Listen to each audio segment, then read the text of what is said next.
Good morning दोस्तों, नमस्कार। आज काफ़ी लंबे समय के बाद मैं आपके बीच में एक अहम मुद्दे को लेके चर्चा करना चाहूँगा। जैसा कि आप देख रहे हैं, नागरिक संशोधन अधिनियम 2019, जिसको लेकर आज हिंदुस्तान के विभिन्न प्रांतों में एक उबाल सा आया है। इवन लोग बिना सोचे समझे सरकारी प्रॉपर्टी, समाज के हर वर्ग को नुकसान पहुंचाने की बात कर रहे हैं। जबकि अगर आप उस नागरिक संशोधन अधिनियम 2019 की बात करेंगे तो उसके अंतर्गत कुछ महत्वपूर्ण बातों को मैं आपके संज्ञान में लाना चाहता हूं, क्योंकि इस समय राष्ट्र की एकता, अखंडता और भारतवर्ष पर पूरे विश्व की नज़रें गड़ी रही हैं। और जहां पाकिस्तान, अफ़गानिस्तान या वो मुल्क जो भारत को नेस्तनाबूद करने की सोचते हैं, या वो लोग जो हिंदुस्तान को कहीं ना कहीं एक नकारात्मक भावों से देखते हैं, उनकी इच्छाएं प्रबल हो रही है। वो चाहते हैं कि हिंदुस्तान खंड खंड होके बटे। वो चाहते हैं कि यहाँ पर हिंदू मुस्लिम आपस में लड़ें। मैं बताना चाहता हूँ कि जो नागरिकता संशोधन अधिनियम 2019 को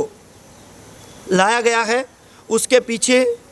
पाकिस्तान, अफ़गानिस्तान, बांग्लादेश, 3 राष्ट्रों में जो धार्मिक रूप से उत्पीड़न का जो लोग शिकार हो रहे हैं, चाहे वो हिंदू हो, चाहे वो सिख हो, चाहे वो ईसाई हो, चाहे वो पारसी हो, चाहे वो जैन हो। मैं आपको पुनः कहना चाहता हूँ, वो लोग जो धार्मिक रूप से उत्पीड़न का शिकार पाकिस्तान, बांग्लादेश या अफ़गानिस्तान में हो रहे हैं, उन लोगों को जो शरणार्थी के रूप में भारत में रह रहे हैं, वो धार्मिक उत्पीड़न का शिकार उन राष्ट्रों में झेल रहे हैं, क्योंकि तीनों राष्ट्र मुस्लिम बाहुल्य राष्ट्र हैं। और वो लोग वहाँ पर अल्पसंख्यक के रूप में, जहाँ पर हिंदू, सिख, ईसाई, जैन उत्पीड़न का शिकार हो रहे हैं, उन लोगों को इस अधिनियम के तहत नागरिकता दी गई है। इसका कहीं दूर दूर तक वास्ता हिंदुस्तान के अंतर्गत रहने वाले हिंदू, मुस्लिम, सिख, ईसाइयों या समाज के किसी भी वर्ग पर नहीं पड़ता है। मैं पुनः आपको कहना चाहता हूं कि जिस तरह से आज उत्तर प्रदेश, दिल्ली, हरियाणा, पंजाब, गुजरात, महाराष्ट्र, इन प्रदेशों में जो स्थितियां बन रही हैं, उनको देखते हुए अगर आपको लगता है कि ये एक अच्छा संदेश देश के लिए जा रहा है, मुझे लगता है कि इस समय वो मौका फरस्त लोग जो हिंदुस्तान को तोड़ना चाहते हैं, जो हिंदुस्तान की अखंडता को नुकसान पहुंचाना चाहते हैं, जो हिंदुस्तान के हिंदू मुस्लिम भाइयों को आपस में लड़ाना चाहते हैं, वो उन लोगों को अफवाहों के तहत, उन लोगों को बहलाने फुसकाने का काम कर रहे हैं। मैं निवेदन के साथ कहना चाहता हूं कि एक हिंदुस्तानी होने के नाते, एक भारतवासी होने के नाते, एक इस राष्ट्र के प्रति समर्पण की भाव रखने वाले, चाहे अटल बिहारी वाजपेयी हो, चाहे एपीजे अब्दुल कलाम हो, चाहे वो व्यक्ति, चाहे वो किसी भी धर्म मजहब से आता हो, उसने हिंदुस्तान के लिए बलिदान दिया है, उन सब की भावनाओं को ठेस न पहुँचे। इसलिए ये वक्त है, हम सबको मिल के रहना चाहिए। और जो अफवाहें फैला रहे हैं, दलगत राजनीति से ऊपर उठकर देश की अखंडता के लिए, क्योंकि इस समय एक गोपनीय सूचना के आधार पे ये भी इंटेलिजेंस द्वारा बताया जा रहा है कि पाकिस्तान, बांग्लादेश या अफ़गानिस्तान के कुछ घुसपैठिए जो हिंदुस्तान को नेस्तनाबूद करना चाहते हैं, विशेष रूप से पाकिस्तान के अंतर्गत चलने वाले आतंकी संगठन, जो इस समय हिंदुस्तान की इस स्थिति में भारत को खंड खंड करने के अपने मंसूबे को सफल बनाने के लिए आज घुसपैठियाँ प्रारंभ कर चुके हैं, उनको रोकने के लिए हमको हिंदुस्तान के अंतर्गत जिस तरह से तोड़फोड़ की भावनाओं की से ओत-प्रोत होके सरकारी बसों को, सरकारी इमारतों को, रेलवे स्टेशनों को, चाहे वो एयरपोर्ट हो, चाहे वो सरकारी, अर्ध सरकारी या निजी संपत्ति लोगों की ना हो, उनको जिस तरह से कुछ शरारती तत्व नुकसान पहुंचाने की चेष्टा कर रहे हैं, वो युवाओं को बहकाने की कोशिश कर रहे हैं। मेरा उन सभी युवाओं से निवेदन है कि आप बिना पढ़े लिखे, बिना सोचे समझे, किसी की भावनाओं पे आगे ना आके अपने राष्ट्र हित के बारे में सोचें। और मैं कहना चाहता हूँ,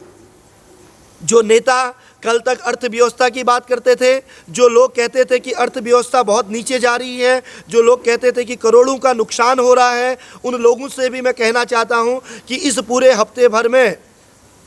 करोड़ों अरबों का नुकसान इस देश की अर्थव्यवस्था के लिए हुआ है। क्या इस समय आपकी मन में ये पीड़ा नहीं हो रही है कि हमारा हिंदुस्तान किस ओर जा रहा है? आप लोग हाथ जोड़ के आपसे निवेदन है, हिंदुस्तान के युवाओं को मत बरगलाइए। हिंदुस्तान के युवाओं के अंदर नकारात्मक जोश भरने की आवश्यकता नहीं है। ये अखंड भारत है, ये एपीजे अब्दुल कलाम का भारतवर्ष है, ये वीर सावरकर का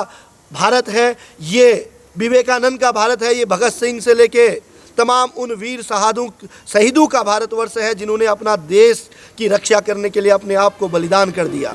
मैं पुनः कहना चाहता हूं दोस्तों, ये स्थिति ठीक नहीं है। जिस देश का राष्ट्रपति एपीजे अब्दुल कलाम हो सकता है, जिस देश में ऐसे मुस्लिम गुरु हो सकते हैं जिन्होंने देश को नई दिशा दी हो, जहां पर अटल बिहारी वाजपेयी जैसे महापुरुष हो सकते हैं, उस देश को तोड़ने के लिए अगर आज कुछ नेता, छुटपुट नेता अगर इस बात को लेके युवाओं को भड़काने का चेष्टा करते हैं, तो उनके लिए हमारे युवा, भारत के युवाओं को मैं आह्वान करना चाहता हूं कि आप ऐसी गलत अफवाहों पे बिल्कुल शामिल ना हो। देश को जो बांटने की बात करता है, देश के जो टुकड़े टुकड़े करने की बात करता है, ऐसे लोगों की आज मंशा उजागर हो चुकी है। वो चाहते हैं कि इस देश का बंटवारा हो। मैं कहना चाहता हूं अपने 125 करोड़ देशवासियों से, और विशेष रूप से मैं मुस्लिम परिवार के अपने दोस्तों से, अपने भाई बहनों से हाथ जोड़ के आग्रह करना चाहता हूं कि आप हिंदुस्तान के हैं, आप हिंदुस्तान के थे और आप हिंदुस्तान के रहेंगे। आपके न अधिकारों को तोड़ा जा रहा है, न देश से आपको निकाला जा रहा है, न आपके बारे में गलत चीज़ें कोई पैदा की जा रही है। ये तो केवल घुसपैठिए जो हिंदुस्तान के अंतर्गत आके हिंदुस्तान के अंदर भारत की अखंडता, एकता को नष्ट करना चाहते हैं, ऐसे लोगों को रोकने के लिए ये अधिनियम है। अगर कोई व्यक्ति हिंदुस्तान के अंदर नागरिकता लेना चाहता है तो आप अप्लाई कीजिए, और वो अप्लाई करने के बाद हिंदुस्तान का नागरिक हो सकता है, चाहे वो हिंदू हो या मुस्लिम हो, कोई भी। लेकिन मैं फिर कहना चाहता हूँ कि 3 राष्ट्रों से जिन लोगों का उत्पीड़न धार्मिक आधार पर हो रहा था, उन लोगों को शरण देने के लिए अधिनियम, नागरिकता संशोधन अधिनियम 2019 लाया गया है। भारतवर्ष के अंतर्गत रहने वाले किसी भी समाज, किसी भी वर्ग के लोगों की एकता, अखंडता पे इसका असर नहीं पड़ना चाहिए, और ना ही उनके हिंदुस्तान में रहने पर किसी को आपत्ति है। केवल आपत्ति है तो रोहिंग्या मुसलमानों से, केवल आपत्ति है जो आतंकवादी संगठन है जो देश के बाहर से हिंदुस्तान को नष्ट करने की बात कर रहे हैं, उनसे केवल अगर परेशानी है, उन लोगों से जो भारत की एकता को तोड़ना चाहते हैं। अदरवाइज़ ये भारत एक ऐसा देश है जहाँ पर हिंदू, मुस्लिम, सिख, ईसाई एक भारत माँ के मोती के हार के रूप में उसकी शोभा को आगे बढ़ाते हैं। मैं पुनः इस बात पे अपने युवा साथियों को, और मैं उत्तराखंड के सभी समस्त बुद्धिजीवी वर्ग को, चाहे वो हिंदू हो, मुस्लिम हो, सिख हो, मैं उनसे भी निवेदन करना चाहता हूँ कि दोस्तों, इस समय हम देश और समाज के लिए एक संदेश के रूप में पूरे उत्तराखंड के 1.25 करोड़ भाई बहन आपस में मिलकर हम सभी लोग प्रतिज्ञा करेंगे कि हम लोग इस देश की अखंडता को बनाए रखने के लिए किसी भी अफवाह का साथ नहीं देंगे, क्योंकि ये देश एपीजे अब्दुल कलाम का देश है, ये देश स्वामी विवेकानंद का है, ये देश 125 करोड़ हिंदू मुस्लिम भाइयों का देश है। लेकिन हमको इस बात को समझना पड़ेगा, जो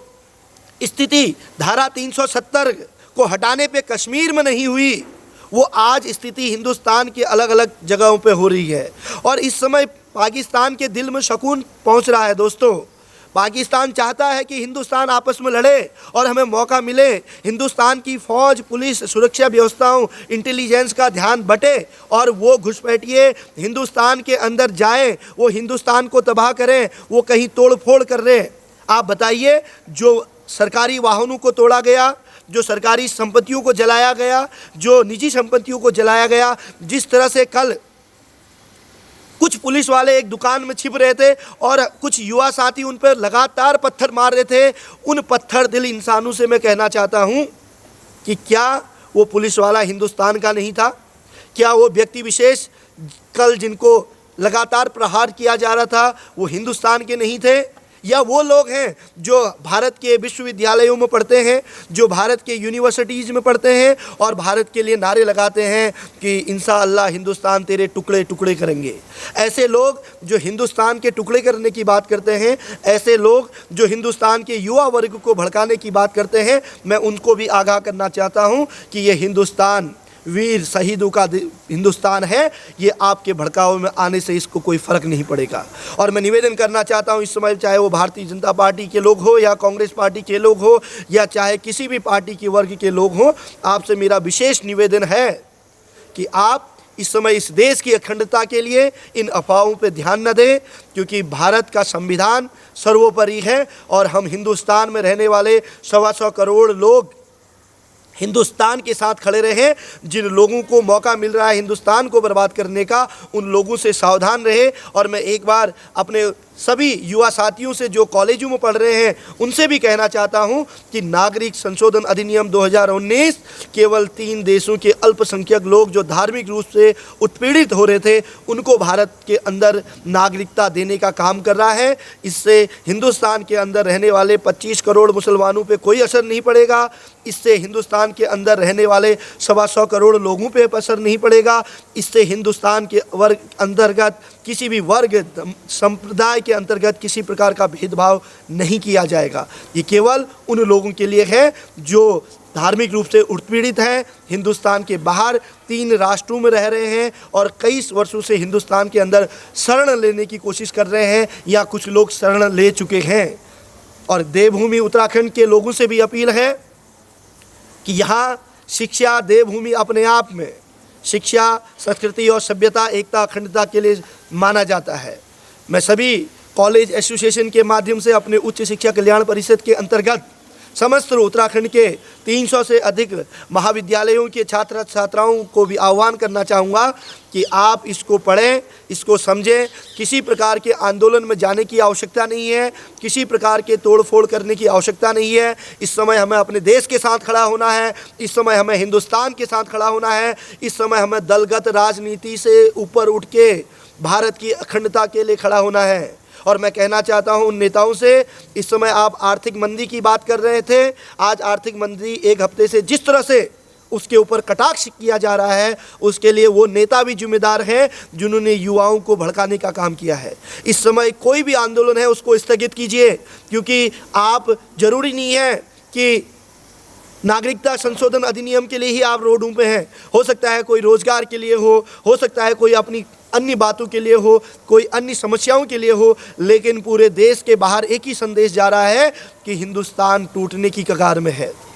तो क्या आप चाहते हैं कि लोग चाहें कि हिंदुस्तान टूटे? क्या आप चाहते हैं जो पड़ोसी मुल्क हिंदुस्तान को नेस्तनाबूद करना चाहते हैं उनके लिए एक सुनहरा मौका मिले, जब तिरंगे को फहराने की जगह तिरंगे को मिटाने वाले लोगों को हिंदुस्तान के अंदर प्रवेश करने का मौका मिले? ये मैं आप पे निर्भर करना चाहता हूँ। देवभूमि उत्तराखंड के माध्यम से 125 करोड़ लोगों को ये संदेश देना चाहता हूँ, आइए अखंड भारत के लिए आप सब हम सब मिलके इस देश की राष्ट्र की एकता अखंडता को बनाए रखें। हम किसी भी अफवाहों का सामना ना करें। और इसी के साथ पुनः मैं सजग इंडिया के माध्यम से आपका आह्वान करना चाहूँगा, देवभूमि की रक्षा के लिए उत्तराखंड सहित पूरे भारत को अखंड भारत बनाने के लिए हम अफवाहों से दूर रहें, हम इस संशोधन बिल का सम्मान करें, हम देश की रक्षा के लिए आगे आएँ। जय हिंद, जय भारत, धन्यवाद।